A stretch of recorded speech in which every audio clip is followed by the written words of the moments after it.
Je me souviens d'Abraham et de ce moment dans sa vie où il prend conscience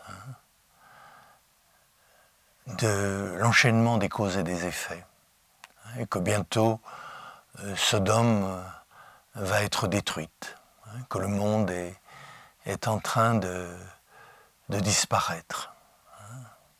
Et il interroge la présence de l'être qui fait être tout ce qui est, la présence de l'être qui est en lui.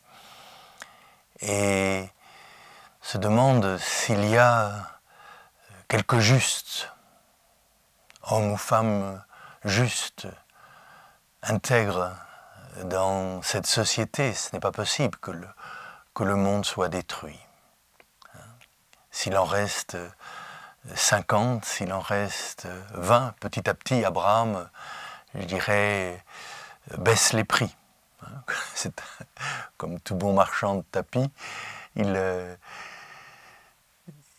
intercède pour cette humanité et rappelle à la présence qui fait tout exister que si un certain nombre de vivants restent en relation avec lui, il ne peut pas les détruire.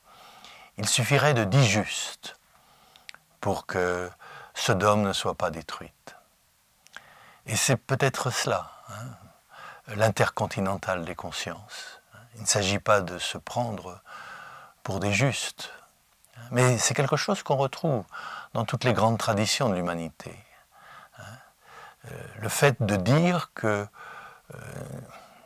le monde continue à exister grâce à la prière, grâce à la méditation de quelques hommes, de quelques femmes qui font le lien, qui maintiennent le lien entre le créé et l'incréé, entre le visible et l'invisible, entre le palpable et l'impondérable, entre le connu et l'inconnu.